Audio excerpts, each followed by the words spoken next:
Welcome to the Jazz Flyte Podcast. I'm your host, Darrell Scott, and together we will dive into the lives and careers of the jazz legends who have left a rhythmic imprint on the world. Be prepared to reminisce on the highs and the lows of their musical journey and the trials that sculpted their timeless musical gems. We'll preserve the legacy of these extraordinary maestros and find inspiration in the melodies of their lives. Subscribe now and never miss a beat. Now, let's get to the show.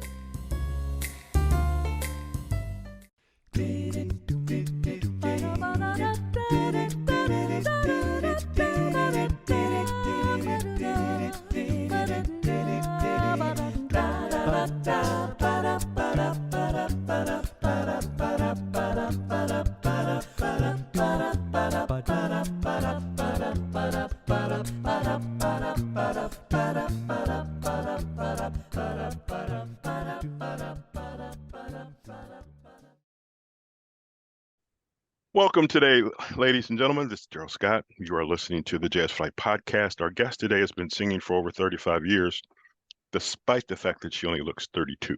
So I love you already. I want to see if we can figure that out. And most notable, she's been singing with a group called the New York Voices, but she's also an educator. Welcome, Kim Nazarian. Kim, how are you today?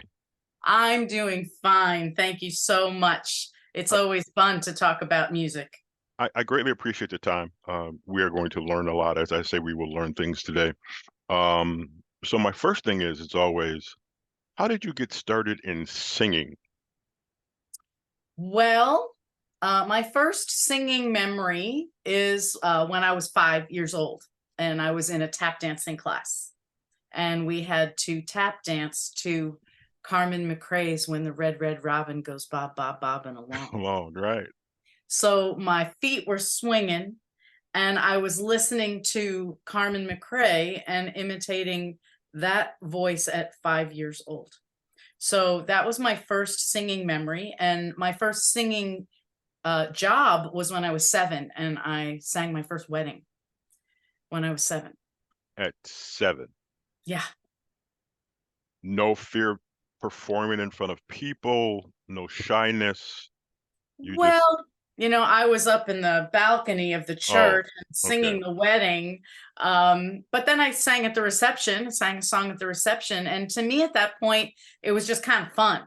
There wasn't a fear factor yet and it was always combined with dancing. I was always moving and singing at the same time. So, so it was just fun. It brought me joy. Excellent. So we go forward in your future, and you come up to a group called New York Voices. Tell us about, first of all, the experience of starting the group, and then secondly, how did New York Voices come to exist? Well, we are grateful to our mentor from Ithaca College, the institution I mentioned earlier, Dave Riley. He had a vocal jazz ensemble at the college that Peter and Darman and Caprice, one of the original New York Voices, and myself, we were a part of that group. And in 1986, he took an alumni group from the college to 2 prestigious festivals in Europe, Montreux and North Sea. And we had our first experience of singing jazz in front of a foreign audience and being embraced by these people, like standing ovations in our first ever concerts. And we were like, wow, what is this? People are hungry for this. They like this. They like us and our work. So when we came back, Darman and Peter wanted to put together a professional group of New York Voices, and they had auditions and they didn't quite find who they wanted. So they invited Caprice and myself into their fold. And then we had auditions by invitation, and we found Sarah Krieger. And that was how the beginning of New York Voices happened. And our first gig, no coincidence, was with Ithaca College at Town Hall as guests of Dave Riley. Oh. So this man was always coddling. He was always watching over us. He was always encouraging and pushing and inviting and saying yes. And we are forever grateful to him and remember him always. Now, I remember you all as kind of a just a vocal group, of a lot of harmony? And this is another question that I have. Is it tougher now if you have a band and you have musicians playing behind you? They might be able to miss a note or something like that. Can you, Not really. well, can you do that when it's just you all doing the harmony and singing lead and being this instrument and being that instrument? And then I would also think you have to take better care of yourself, because if you get a cold, is the show called off? We have never, knock on wood, we have never canceled a show due to illness. We've gone on sicker than dogs and performed, but there's strength in numbers. So with the four of us, we would hold the other, the weaker person up, and we would make it. We've had two subs in our career, in Greg Jaspers and Rosanna Eckert, both wonderful educators, performers, arrangers, singers. But we've never canceled a show due to illness. And yes, you do have to take care of your instrument first and foremost all the time, 24/7. The difference between a cappella and singing with rhythm sections, big bands, orchestras, a cappella singing to me is a completely different beast. And your center for intonation just has to be prime. It has to be, the first thing that you think about, and then you make music around that core center of intonation and staying in tune. Our mission has always been to bridge the gap between instrumental and vocal jazz.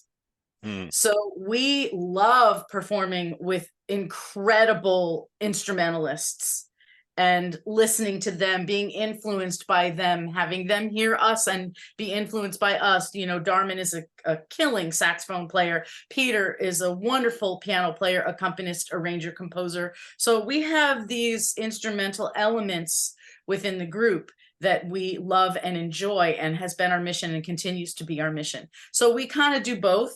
We walk a cappella, and we do rhythm section, big band, and orchestral work, and we love them all.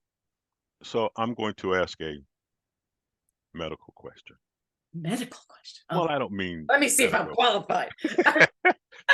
What I mean is, so I'm sure you take different steps on taking care of your vocal cords, your throat, your nasal passages, and things like that in order to breathe and so forth and so on. Can you give us some tips on what you do? Because I always thought musicians, singers have a different, I don't want to say set of circumstances, but a different set of things that they apply that not necessarily all the rest of us do. So go right ahead.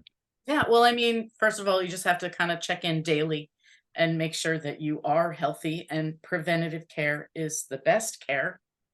So making sure that you are physically healthy, mentally healthy, spiritually healthy, all of these things that that could possibly interfere with making your most pure, clear sound. But I have a whole couple sheets of health and maintenance, and there are simple things that you can do. Like if you start to feel a scratch, right? Inhale all that steam in the shower. Start gargling with warm salt water, right? That's cleansing. Drink herbal teas. Armenian chicken soup is like the best thing ever. Right? Get that chicken broth and that lemon down there. Hot water with lemon and honey. Wrapping the throat. You rub kind of eucalyptus oil on your neck. You want eucalyptus on the outside, not on the inside. So no lozenges with menthol or eucalyptus, but you can rub that essential oil on the outside, wrap your neck with a silk scarf, and sleep with that on at night, because the warmth just helps heal this. You have two soft spots here at the back of your skull too that you can massage. And those spots release enzymes that help to heal the throat.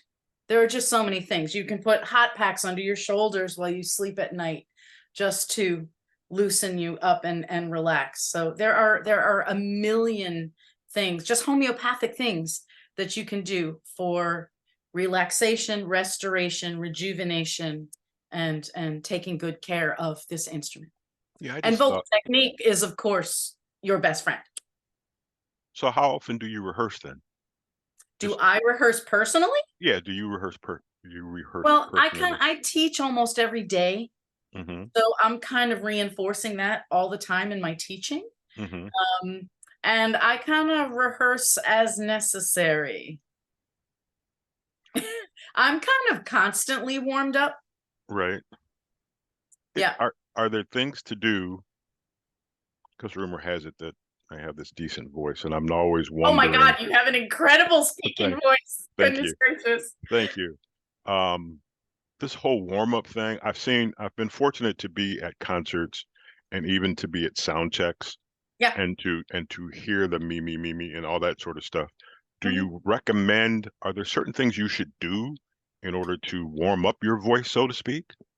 I mean, and you have to tailor a warm up that suits you and is good for you on the day that you need Mm-hmm. it, because your voice is going to need different things at different times in the day, you know, Right. depending on how you are, the weather, the sound system, the room, the repertoire. Right. This will Mm-hmm. all demand different things of you. But a 20-minute warm up is about all you need.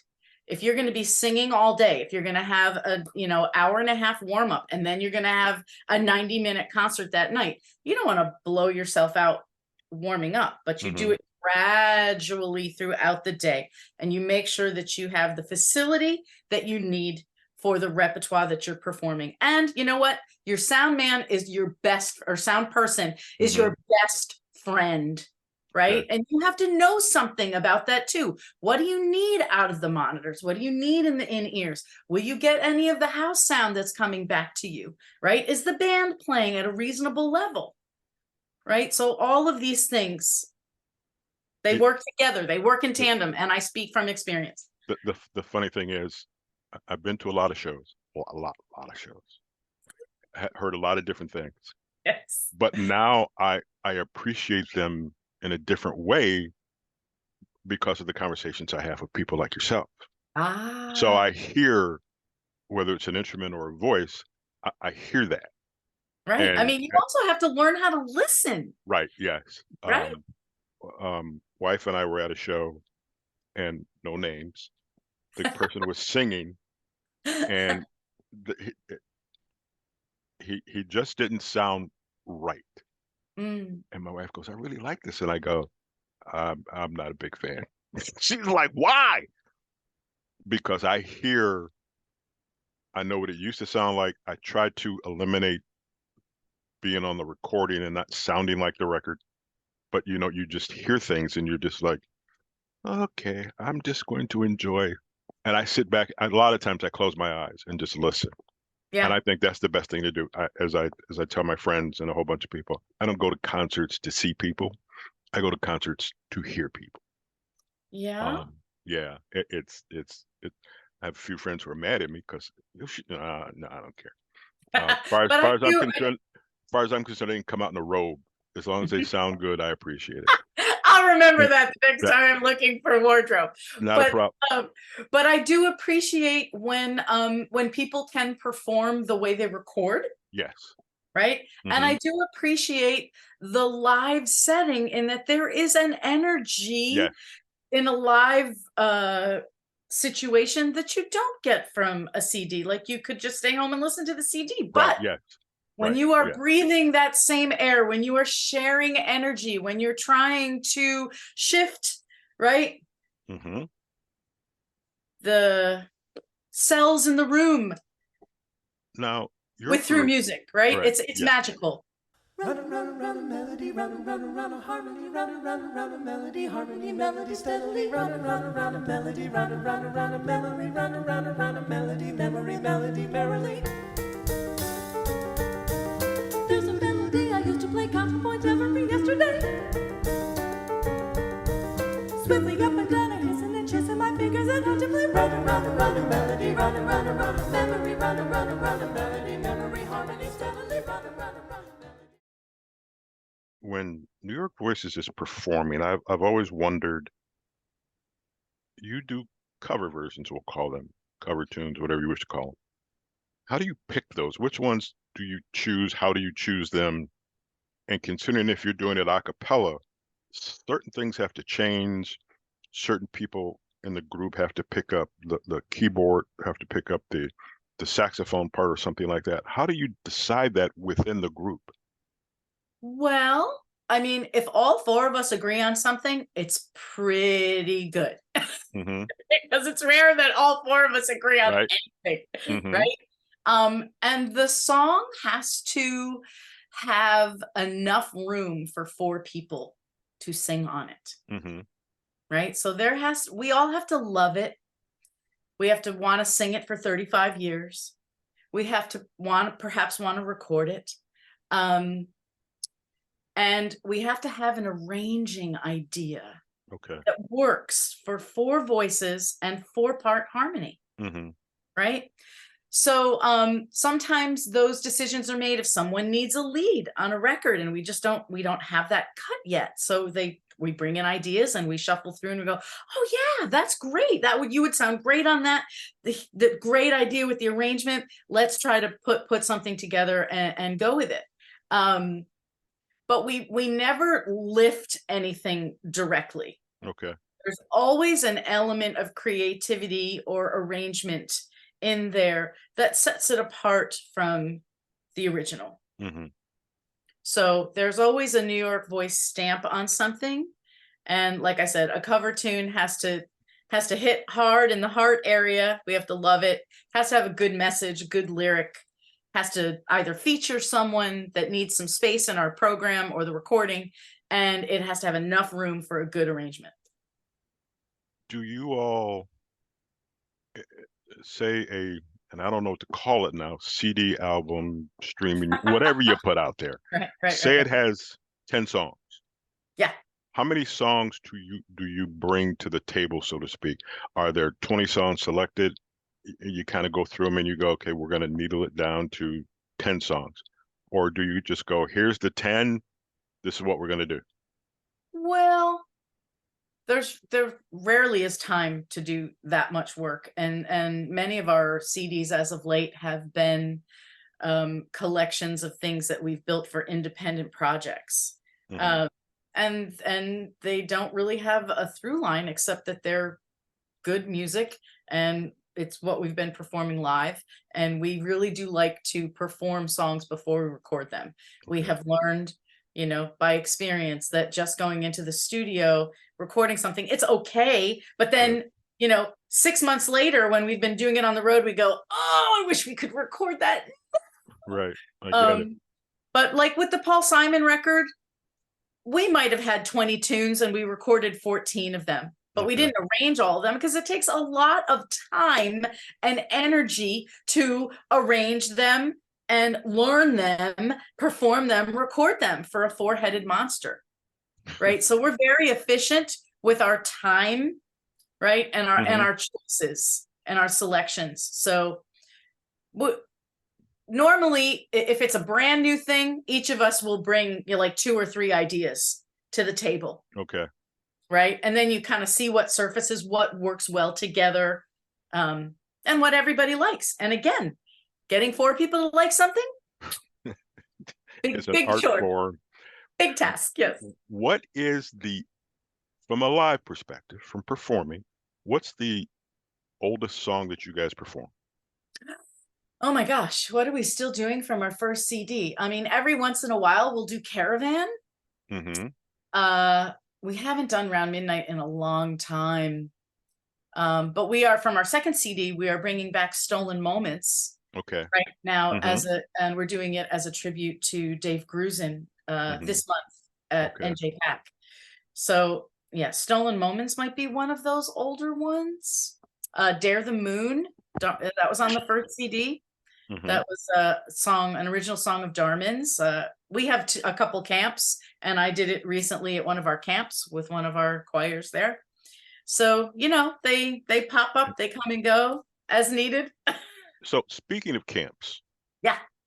You do one where you bring in 6 colleges, 6 high school? Oh, that's our festival. That's your festival. That's our festival in Chicago, a 1-day festival. How does high school or college submit work to be a part of that? They don't have to. They're just Okay. invited.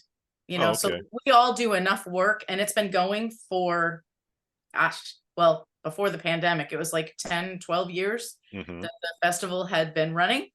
And now we're just getting it back up on its feet this coming spring, first time since the pandemic. But it's by invitation, and all of us do so much outside work, Mm-hmm. and we know people, and now we have a pool of schools that have come. So Okay. now it's kind of first come, first serve. And And then when we hear a good school, we invite them, tell them about it, and hopefully they come. Speaking of schools, you teach at Ithaca. Yes, Ithaca College, where we all met. So Ithaca College is the place to go if you want to meet somebody. Well, I mean, for me, can we get personal? I met my husband Okay. there. Yes. The Okay. New York Voices. My stepson went to that school. Hmm. And it is a vortex. I swear it's a vortex. It brings people together when they need to come together. It's a special place. So I think there's more than one Ithaca College. So this is the Ithaca College in New York, In New York State, yes, sir. and you're based out of, not to give away your address, but you're based out of Ohio.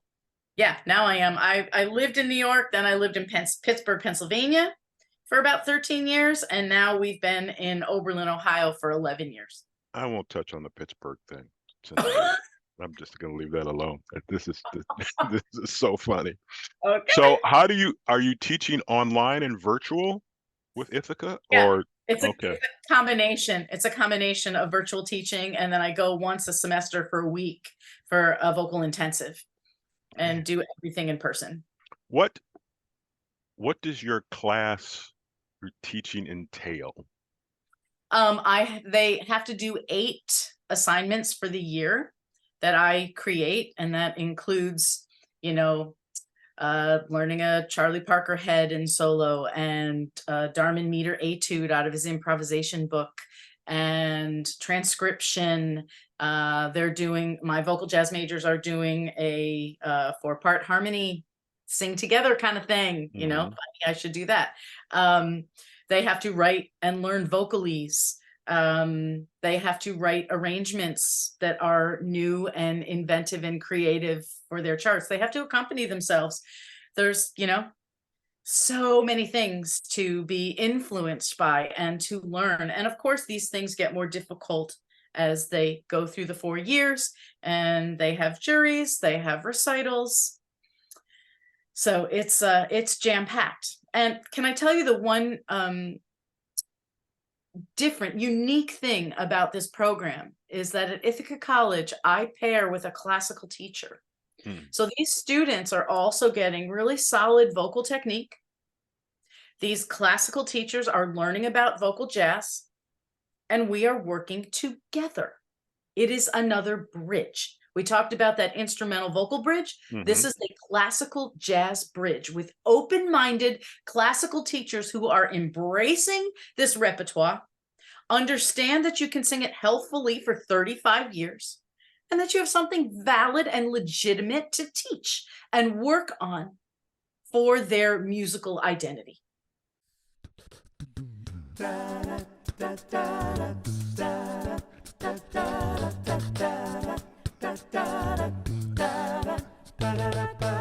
Mama pajama rolled out of bed and she ran to the police station. When the papa found out, he began to shout. He started the investigation. It's against the law. It was against the law. What the mama saw. It was against the law. 35 years you've been in this. Mm-hmm. What's changed? What's different? What are you looking to improve? What do you want to change if you could change anything? I guess the first thing I would say is just the level of communication between teacher and student. That has tended to kind of, with technology, has kind of lost a little bit of respect. And I would love for students to treat their teachers a little bit more respectfully when it comes to communicating. Because for me, being virtual, that's all I have Right. as a lifeline. And if they don't respond, then I have to resort to, other things and threats and that kind of thing. I don't want to do that. I just want to talk about the music. Right. Right. Mhm. So that has changed a bit. But I think still the level of dedication and the enthusiasm, the excitement, the music is still of quality to me. So and the people, the humans that I get to work with, they are good people. And this year my class is different than it has ever been, in that they're all kind of at the same level. Mhm. No matter if they're freshmen or senior. So my freshmen are coming in really equipped. And they're keeping up with my seniors who are doing top level work. Mhm. So I don't have to, the communication being on the outside, I didn't have to stand on my head and turn cartwheels to get them excited, because they were excited already. And perhaps this is coming out of the pandemic. Perhaps this is live teaching, right? Perhaps this is them viewing each other in a different lens. So that was the thing that I noticed about my students, was that no matter what grade they were in, they were all making music together substantially. In the music, and the New York Voices music, we played a clip at the beginning of this podcast called Surfboard, Yeah. and it's somewhat it's different. And I understand everybody can't make the same videos all the time, everybody doing the same thing, but it's somewhat, I'll say, animated. Yeah. I'll use Yeah, that for sure. term. It's our only and first animation. Yeah. Why would you choose I shouldn't say why would you choose. You chose animation. Why? Well, it is a syllabic piece, right? So Mhm. there's no lyric. We'd never done anything like that before. And we'd seen this gentleman's work and liked it and thought it might be a good pair for this piece. And it was during the pandemic, so it was easy for us to film ourselves individually Right. and put it into this cartoon, That's right? So it was another pandemic experiment. I love how it looks like somebody is like going over the waterfall or whatever. Oh, that's Peter. Of course, he's in the humor role. It's it's so hysterical. And I think that's what it is. I mean, you see, there are a lot of great performance pieces that are videos, but this one adds a layer of the musicianship is good, the singing is good, but this one adds a layer of, I'll just say, comedy. Yeah, for sure. While you're enjoying it, you're kind of laughing, and I got to play it again because I didn't see this because I was too busy laughing at this, and I got to go over here. Yeah. What? Okay. So next time you look, you have to watch Greg Jaspers in the tube, Right. because he goes over one way empty-handed, Right. and he comes back the next time with a caipirinha in his hand. So, But those are things that you do. I mean, I've always thought I'm a different kind of film nut, and I won't tell you what they are because it's just bad. But I always thought in certain scenes when there's a window behind or a hallway behind, most of the time it's just dark and nothing happens. I always thought if the person's head just kind of like popped in and kind of peeked around the corner, like, I'm here and I'm coming up, but don't worry about it. I'm just waiting my turn. So I went and saw. I'm a horror movie fan. oh God. And I just think there are times I just look at stuff and go, I can't take them seriously. My Yeah, there are some B movie horror films that Well, make me laugh out loud. right. My daughter and I go to the premiere of this one particular one. It's one word, and now it's up to 10. I think that's enough hint for people to figure out. But she jumps and she gets scared, and I sit there and I go, I can tell her what's coming up. And she Oh, goes, "You've seen far too many of these things. You can just can have." I share a personal story? Sure, go ahead. When I was a younger girl, my family went to go see Jaws. Hmm. And we have a pool in the backyard. My mother didn't have time to do her hair, so she put on her wig. Hmm. And it was so full we couldn't sit together. So Right. my sister and I were sitting behind my parents. Right. So, the big scene comes up where, the shark comes out of the water. Right. And my father's popcorn goes up in the air, like Nice. almost back toward us. And my mother's wig goes Comes off off. her head and she pulls it back on. It was the funniest horror film ever. Exactly. And that's, I think, what I love about them. I fell off a chair. I didn't see Jaws until its 472nd week. And there were like 12 people in the theater, and I wasn't sitting in the seat. I was sitting on the arm of the seat. Yeah. And there's a scene where a body pops out of the boat, and I fell off the chair. Oh God, I totally believe it. I'm bruised from watching The Omen with my sister. Oh, great movie though.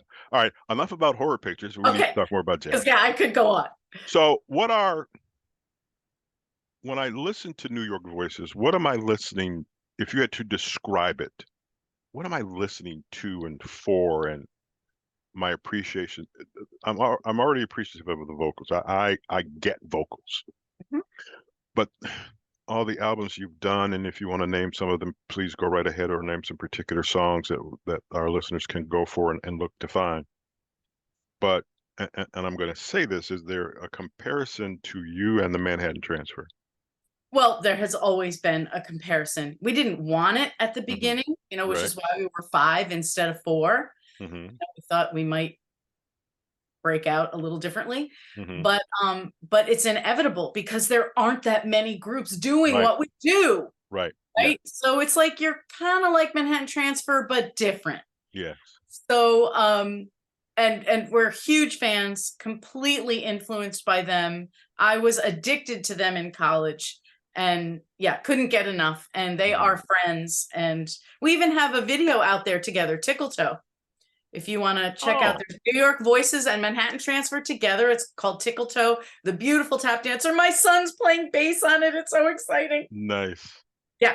So what are you listening for in a New York Voices performance? Hopefully you're listening for authenticity to the music. Mm-hmm. Hopefully you are listening to a commitment to the lyric. Hopefully you hear instrumental influence in that more times than not, we are for saxophones, even if we're singing a lyric. Okay. And as in that mid-range, you're going to hear our voices sound like saxophones. And hopefully you hear all 4 voices too. Mm-hmm. We also love to support, lead vocals in songs that are either written or feel like strong repertoire to feature each of us. Hopefully you're listening for original music too, that we have something new to say. You are listening for the New York Voices stamp or twist on a song that you already know. So we're going to take you somewhere else. You're going to hear the relationship between the band and the voices. So hopefully there's not a big space between the band and the voices. Hopefully we all live together. We consider ourselves one band. Mm-hmm. And hopefully you're hearing a level of excellence in 4-part singing that we're so proud of. It is wonderful music. So the next question being, what's next? What's out there? What's going on with your music? Where can we find it? I know that's 3 questions, and I don't like to do that, but I think that's where I'll start with this one. So what's out there now that we can listen to? Well, I mean, our most recent recording is called Reminiscing in Tempo, that we put out a few years ago. Our next performance is a tribute to the wonderful Dave Grusin.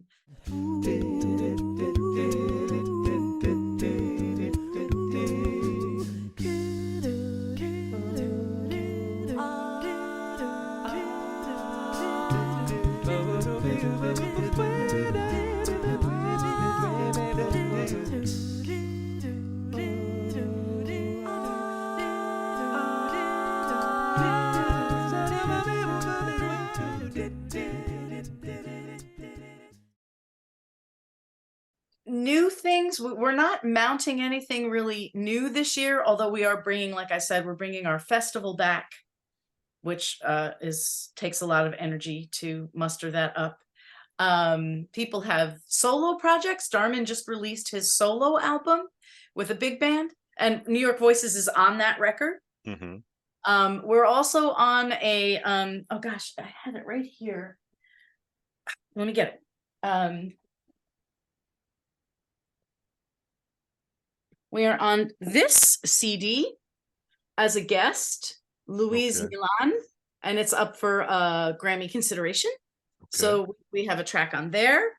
So we're doing some guest appearances, some solo work, but we don't have a big New York Voices project in the works just yet. Okay. So if I wanted to go to one spot to find all of this lovely music, is there a website we can go to? Yeah. www.newyorkvoices.com. Mm-hmm. Or you can go to Darman Meter's website for a lot of the charts. Many of our charts are on Arrange Me. We also have, let me get something else for you. Oh my God, it's like show and tell. You didn't know this was a comedy act. I know. I love it though. We have a book of arrangements out with Shawnee Press. Okay. Now owned by Hal Leonard, called Old Friends. And there are 10 New York Voices arrangements in here for $9. Wow. I mean, that's crazy. Yeah. Okay, so you can find our music here. So yeah, and then the regular places, YouTube, Spotify. Yeah. Later. Yeah, right. I hear you. I see my bank account dwindling. Yes. Kim, I greatly appreciate this. This has been wonderful. Don't get me wrong. I've been a fan since your second birthday.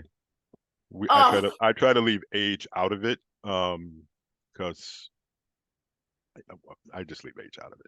Oh, it's okay. I'm proud of my age. I feel good. I'm proud of my age. I'm healthy. I wake up every day, which makes me feel fine. But I'm happy. Yeah. Yes. So we'll look forward to the music. We're gonna go out and find it. We'll add the links, and you'll see it once we put it out there. But this has been fun, and thank you. I have a list of questions. You can't really see it because of the light. I can see some of them. Yeah. However, if there are 15 questions on here, I probably have asked 7. Okay. The great thing is when you talk to people, they create questions. You know what I mean? When you interview somebody, they say something and it creates another question. That's what we've done. I've enjoyed the time. It's like jazz music. It's spontaneous, my friend.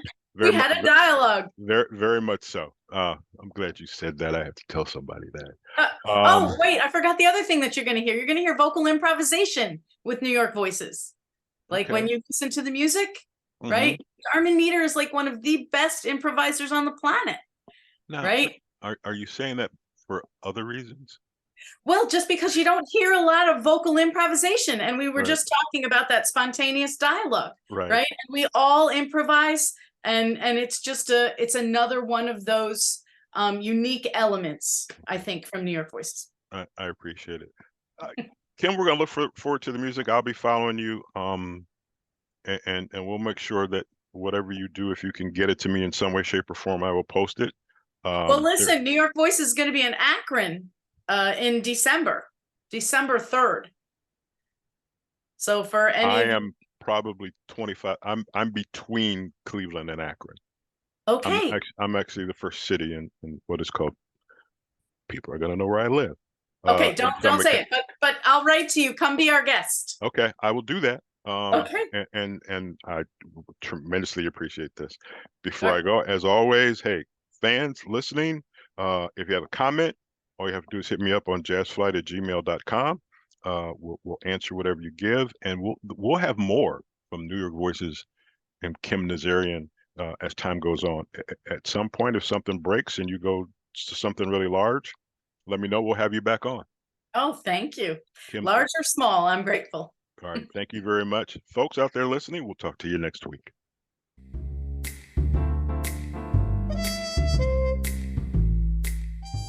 Thank you for tuning in to the Jazz Flyte Podcast. I hope you enjoy these stories and soulful melodies that grew through the doors of time. If you want to stay connected with the latest updates and episodes, don't forget to subscribe to my channel and hit the notification bell. Until next time, I'm Darrell Scott.